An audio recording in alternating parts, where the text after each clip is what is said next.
చాలా రోజుల నుంచి మనసులో ఉన్నది ఏంటంటే మన పల్నాడులో ఆవిడ కథ ఉంటుంది కదా, నాగమ్మ కథ. అది నాకు చాలా ఇష్టం యాక్చువల్లీ. అంటే అది నిజంగా ఛాన్స్ దొరికితే మాత్రం డెఫినెట్గా కథను తీయాలని ఉంది. సూపర్. నెక్స్ట్ ఇంకొక క్వశ్చన్. అంటే వాసు గారు ఇంతకుముందు తండే గురించి మాట్లాడారు. తండే కూడా మీరు జరిగిన స్టోరీని తీసుకొచ్చి తీశారు.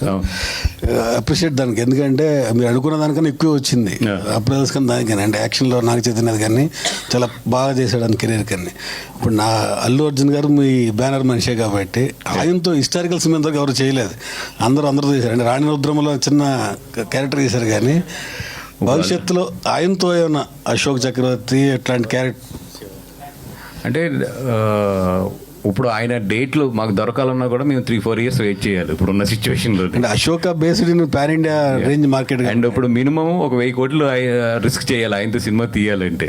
నాకు తెలిసి అరవింద్ గారు ఇప్పుడు ఆయనకున్న ఏజ్లో కానీ ఆయనకున్న ఒక ఏమంటారు ఒక హ్యాపీ దీంట్లో ఆయన ఎంతవరకు ఇంత పెద్ద ప్రాజెక్టులను ఎత్తుకుంటారు అనేది వెయిట్ చేసి చూడాలి నేను కూడానండి.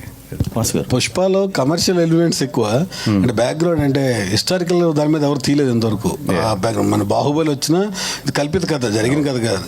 అట్లా తీస్తే ఎక్కువ రీచ్ కూడా 100% అండి. ఎందుకంటే తెలుగు వాళ్ళు కనుక హిస్టారికల్ కథ తీస్తే నాకు తెలిసి ఇండియాలో బిగ్గెస్ట్ బ్లాక్ బస్టర్స్ అవుతాయి ఇవి.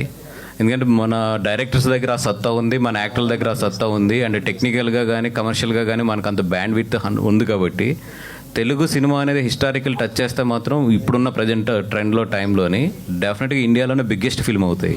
నాగమ్మ పెట్టుకుంటే క్యారెక్టర్ తెలుగు ఆర్టిస్ట్ ఎవరుండే మనసులో ఇంకా ఆలోచించలేదు.